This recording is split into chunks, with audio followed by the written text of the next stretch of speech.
Got 3 of these: grey hull, blue hull, blue hull, and a red hull. They're all pretty much the same. They should have the mast labelled by the boat name as well, and there should be an undercloths 1, 2 or 3. When you get them out, a few things, they're all pretty similar in how you do things. A few things to check. Check the boat's tied on here, so when you go down the ramp, the boat doesn't disappear off into the Thames. First thing to check when you get your boat out is come at the back here. This is interesting. Does anyone see what this doesn't have at the back that you might think it should do? It hasn't got a plug like the Bung, exactly. There is no bung in this boat. Always check the hatches. But pretty much every boat, you can see my one at the back here has a little bung. Certainly on the Visions and on everything else, on lasers, everything like that, there will always be a bung at the back of the boat. These are sort of solid moulded and don't have a bung. If you leave the bung out, you won't notice it until about 30 minutes, 40 minutes later. And when you do notice it, there's nothing you can do about it, and it'll take us an age to get out. So you'll always do it once, and once you've done it, you will always check. Okay. Check that first. Oh, sorry. The next thing is to check, because they're club boats, things can move around, people can, nick sails here, put them there, check you've got everything in the boat. You're going to need a jib, sail at the front, the main, you're going to need a rudder, and the centreboard always stays in. With the sails, different sizes, there's no different sizes. We might have some really cut down sails that are made for sort of storm sailing or bonkers sailing, but generally all the Enterprise sails will all be blue. Doesn't matter what numbers on them, they're all in fairly okay nick, and they're all the same size, so you should be able to stick them together. So the next thing we'll do is we'll get the mast up. It's not bad coffee. So, easiest way to do this with 2 people. Jeremy, if you want to take the bottom end and take the top end, all you do, pick it up, make sure all the lines are clear, put it on the floor. Jeremy's going to put his foot on the end, which means I can walk the mast quite easily back to Jeremy. Yeah, once we've got this up here, it's probably easier, while it's not on the boat, to go and do a lot of the untangling. So, we have got 3 pieces of rigging that we are going to want to attach to the boat. The ones at the side here are called the shrouds, and we're going to have a 4th day. This fella, if we make sure those are all clear, it's going to be much easier to put this on when we get it on. So we're going to twist this round, we're going to lift it together, and just keep it pointing to the sky as much as you can, and it's actually really easy. Now when this is on, I'm going to ask Jeremy to hold this. Okay, got it. He's got it. Right, if you want to take this, the other side, now these will all differ slightly from boat to boat, but broadly we will have a pin at the bottom with a split ring, which you're going to need to undo. In the middle of winter, this is going to be very fiddly, because your hands are going to be frozen. So take the pin out, and we're going to put, these are called shroud plates. We're going to put this over the top of this sort of plate here, pin through to the inside, and then put the ring back on again. Now these 2 shrouds go on first, and we'll just wait until you're ready over the other side. Sorry, Jeremy, you've got the cold bit. Ben, is it always the open side, the open bit backwards? Horses for courses, really. I don't know which the right way is. I feel that it should be this way round for some reason. Yeah. As long as you do them both the same, you're generally going to be all right. Therefore, there'll be no imbalance if there is. And then the 4th stay comes forward. This goes on the front, the absolute front, because the jib's going to go on behind it. So it goes through. Once through, we're going to go through the eye, and we're going to go through again.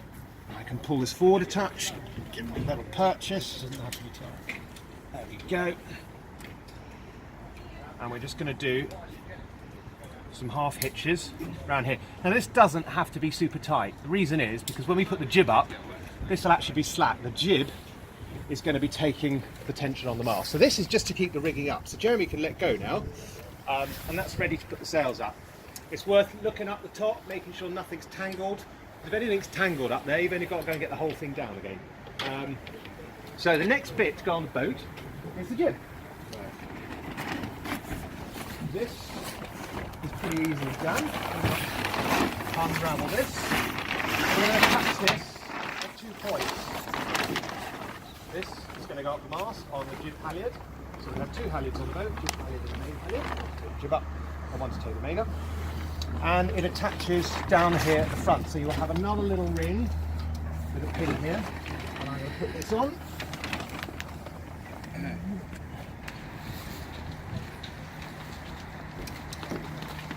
Okay, through the hole.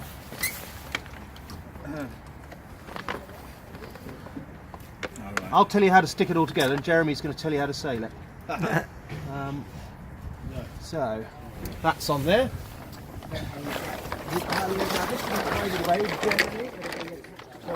This ring on the boat in some fashion, so it's nice and tidy. That's just going to go through like that. Okay, now in the mast you're going to find a jib halyard somewhere. There, so someone wants to give that a pull.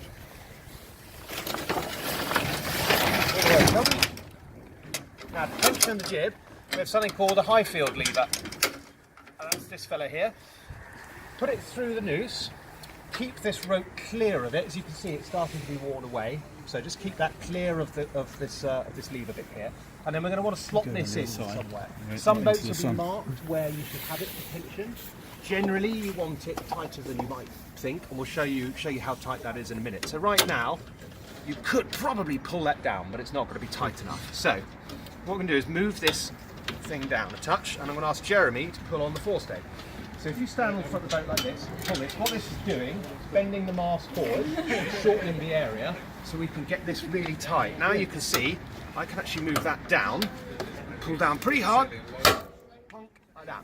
Now if Jeremy lets that off, you can see that the forestay is loose, but the jib has got the tension. If it didn't have this tension, it would bow out and you wouldn't be able to cut into the wind, and the sail's not going to make a nice shape. So that's good. If you feel the rigging as well, you can tension these up to within a couple of pounds of exactly what's right. It doesn't matter too much, but if this is floppy, it's not going to be good. So just make sure that's nice and tight. If it isn't, I mean, these boats have been set up, you can adjust these, but you shouldn't have to with the cover. They should be pretty much rigged. Next up is the jib sheets. So, jib sheets, go from the outside in, through here, and then a figure of 8. Everyone know a figure of 8? Yeah. Yep. So that is your stopper knot. Should stop it going through.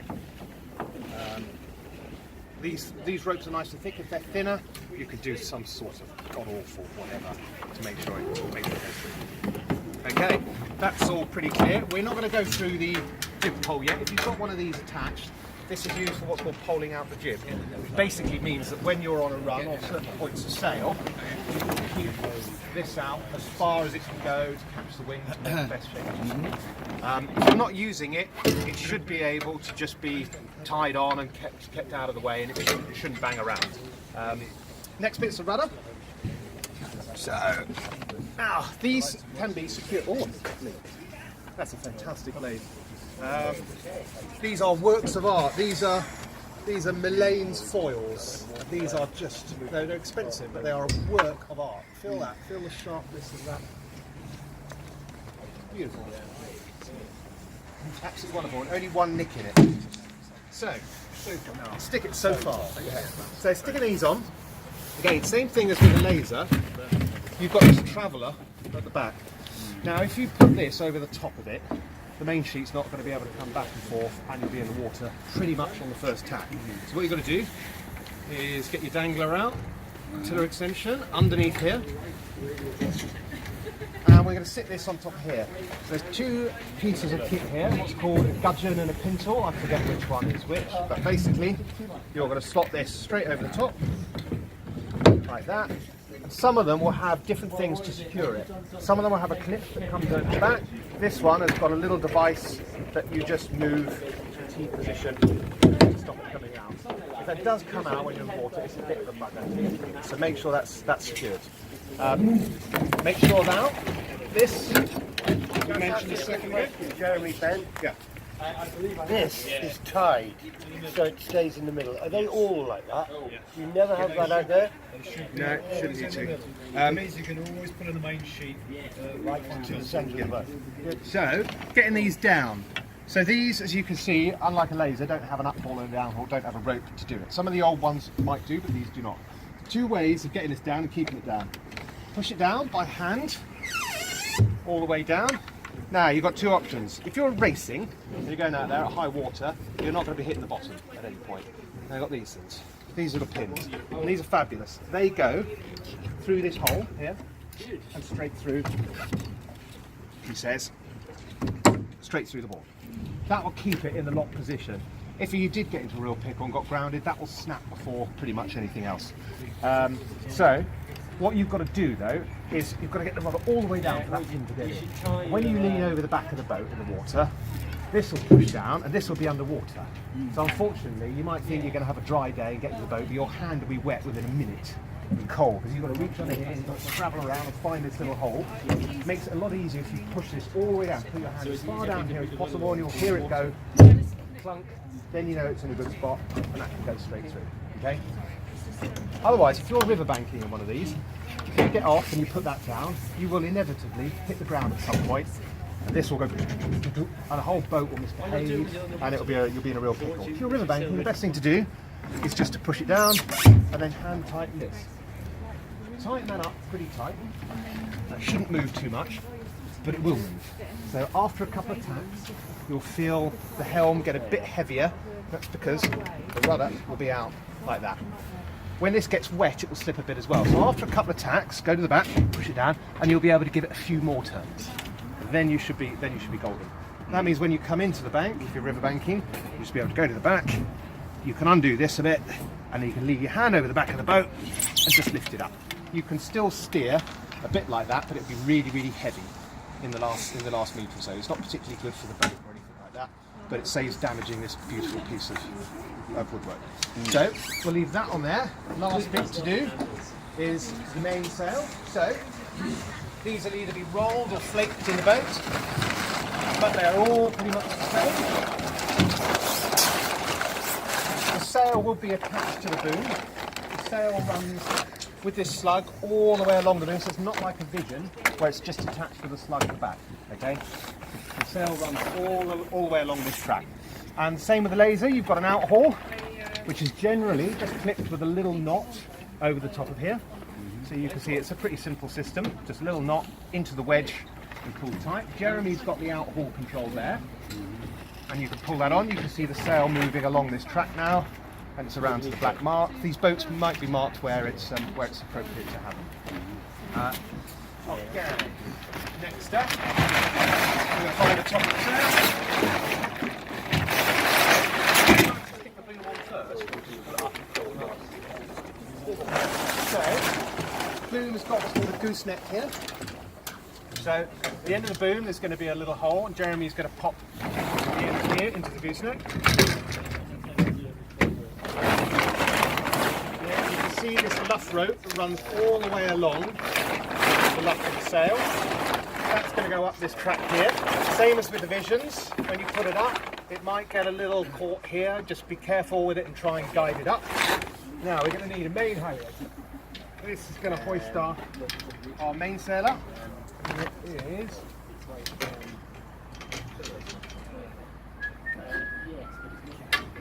So all of these should have a bobble on the end.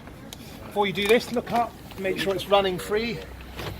If you get it round the wrong side of this and you try and hoist that up, that's only going to go so far.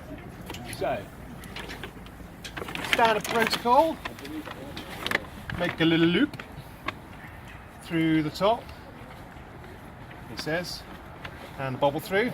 It's best, certainly with these boats, to always fit a flotation device, unless you're in some sort of, superb race and you really need to go that extra bit faster. The reason being, because if you capsize in these and it goes over, because the buoyancy is so high, they go all the way over quite quickly. And if you want to stop that, it'll save you, well, it'll make you able to race rather than have to retire and get the boat up. Next thing, pull this up into the track like that.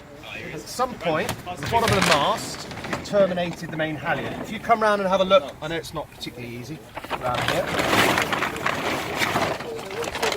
Sorry, Dan, the balloon thing, whatever it's called, you're not can't bring that on now. No, not for now. We'll take the sail down, but they're stored in the undercroft and they're big inflatable sort of bladder like. So I'm going to haul this up now. As I'm hauling, someone's going to make sure that we're in the track. We might need to turn the boat round in a second. We'll soon find out.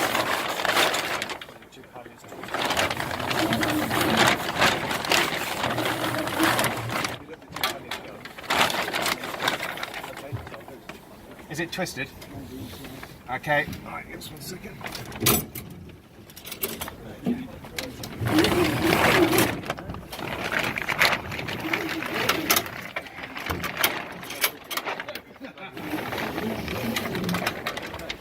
Okay, let's get this back on. Keep her off. Okay, now you want the main halyard as tight as you can. Look up at the top and make sure the sail's gone all the way to the top. That's where all the good wind is. If it's not all the way to the top, you have less performance, the sail's not going to be the right shape. So make sure you get it on. Nice and good. Now once this is in, you might need to get the main down in a jiffy if you're in a bit of a pickle. So make sure when you've got time on the pontoon, always make time for it, that you coil this up nice and easy, nice and tidy. There we go. And pop this down here somewhere tidy. If you've got a rope bag in there, otherwise over a hook on the king post, which is this thing here. And that means that if you get into a real pickle and you need to get the main down, you can just unravel this, unclip it here underneath the main cleat, and you can pull the whole thing down. So, after that, yeah, that's just cleated in here. Should we put the jib on again, or? We're just going to put the jib on again. Oh, hold a second, another go. That'll do for the moment.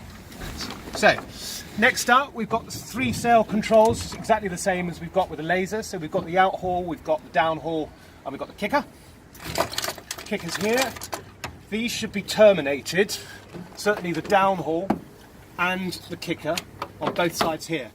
Now, they're not continuous lines, which means that if you undo it one side and it's done on the other side, you'll keep pulling it through. So you're best to just snub them off, both of them, like that. And then both of those snubbed on. Okay, that's great. And then you can control them. So you can see the kicker here. Make sure this isn't tangled around the centre board because it'll stop it going down. And I should be able to pull this on. You can see the boom come down. There we go. Same principle with the lasers, so upwind, kicker on, heavier the wind gets, more and more kicker, take it off before you go round the windward mark because it will make the boat more difficult to turn and you're going to want it off on the downwind leg. The downhaul in an Enterprise, which you can see runs from here, all the way along here, up here, is going to keep tension on the luff of the sail. Exactly the same principle of sailing, and the same as with the lasers. I'm not a good enough sailor to notice much difference with this. If it gets really, really windy, theoretically you should have the controls on pretty tight, and this depowers the sail. It moves the centre of effort around the sail and depowers it. However, I'm not a good enough sailor to see the finesse in this sort of stuff. If it gets really windy, I tend to just have a beer and go for it.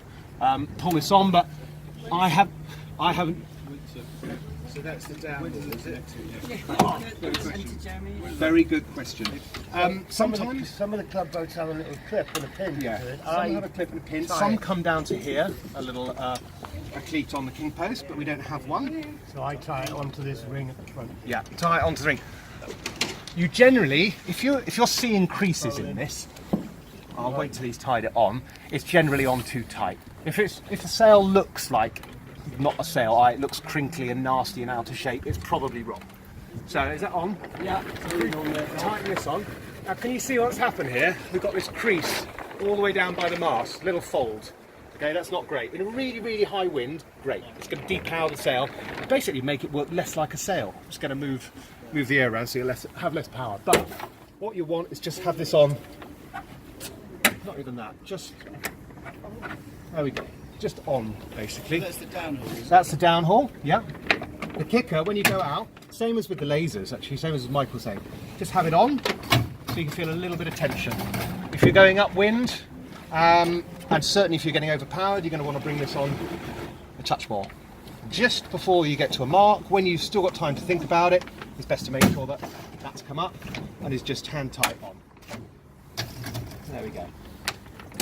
Quick question, because that Yes. sounds opposite of in a big boat. Going downwind, running, put the kicker on, you depower it. Off. But if you were to put it on, If you were to put it on, it makes the boat a little hard to handle. You need what actually happens, without going into too much of the detail, is it flattens the sail. yeah. And if you have a look, if we pull this all the way out, sorry Omar, do you want to duck under? When you're going downwind, the sail's going to have a bit of twist in it. And whilst the sail is out here, at this angle, at the top, without the kicker, the top of the sail is going to be able to twist out to, look, 90 degrees. So the sail is at 90 degrees at the top, but it's not. It's almost about 45 here, okay? And you allow that twist to push you down. Now, if you have this really, really tight, okay, it's curling that top round, which means that if you start going dead downwind, and the wind gets behind it, it's going to flip the sail across. So, having this out, if you watch, allows that sail, even more so, like that, to be flatter up the top. There's lots of other things that go into why it should be doing it. We won't go through all we'll do a that. separate session on sail control. But next thing to make sure is your main sheet runs free. If you're lucky enough to have a nice clicky one, make sure it clicks in the right direction. Make sure you can ease it all the way out. Make sure that there is a figure of 8 in the end of it. Some of the lasers have a knot halfway up this rope to stop the boom going out past 90 degrees. These don't suffer from that problem because you hit a shroud. So these are right up the shroud, which is why you can see this wear here. Okay, so before you go in, last couple of checks. Paddle, ideally. These bailers here are the most wonderful invention ever. And what they do is, they're in the up position at the moment. If you were to fill the boat with water or capsize, when you get up the other side, flip these back like that, push down. I'm not going to be able to do this because it's on the trailer. Push down, there we go, on the back of that. And they'll open a little slot that points backwards. As soon as you're going through the water, you'll hear this, and it'll suck all the water out. Once the boat's dry, you can pull these forward, push down, and it'll pull the little gates up. They're absolutely fantastic, but if you leave them open, water will slowly come back into the boat. Test the tow straps. These are a wonder, but every once in a while, maybe about twice a season, someone gets under one, feet in, and goes straight over the side, because they do wear. So just check. These are pretty well secured. This will be able to take your weight fully hiked out. You've got to trust them. Ben, Yes. why do you need the baler? Why doesn't it all go out of there? What's the baler for? Well, the bailer's for letting the boat out in the middle of the boat, so it's shaped a little bit like that, so it won't all naturally go out the back. The ideal situation is you go in because it's really windy, and you get the boat up, you put these bailers out, and then you go woofing down the downwind leg, and you're both sat near the back of the boat. Because you're near the back, those will be in the water, and things will start to flood out. The water will always pool in the middle because it's shaped a little like that. Centerboards should have on the horn here something to grab. When you get it in the water and you're off, make sure that you can pull that back. There's no particular idiosyncrasies to any of these with the club boats. Some of them don't stay down very well. If that is the case, there's normally a bit of bungee you can find. Pull this back, tie the bungee from here around the front. Just gives it a little bit of purchase to hold it back. I think these ones are in pretty good shape, actually, aren't they? Yeah, not too bad. Kind of adjusted them over the years. Should work. That is pretty much it. You'll see all the lasers going down there like that with the sail out. Not such a great idea with the Enterprises for a variety of reasons. So it's always best to go down onto the pontoon with the jib up and with the mainsail down. You can have it just in the track and ready to raise, but it's much better to raise when you're in the water. So the lasers look fancy in that they can go straight down the end of the ramp, just straight in the water. But with the Enterprises, you've actually got a lot more sail area, a lot more can go wrong. You can get blown around. It's better to put it in the water. Enterprise boom can't go past the shrouds, Yeah. so can't spill, where the laser boom can go forward even further. and can spill wind if you get it on the side of the boat going down the ramp. Yeah. So don't put them on until it's actually launched in the water next to the boat. Yeah. Get one of you holding it, the other one gets in and hoists the leg. Yeah. And that's about it. Any questions on how to stick them together? They're all pretty similar. They might have little bits and bobbles that differ here. But mast first, shrouds, forestay, jib up, rudder on, then the mainsail up, and then check everything out. Right, guys. Everything else in reverse. Who wants to sail an Enterprise? Anybody?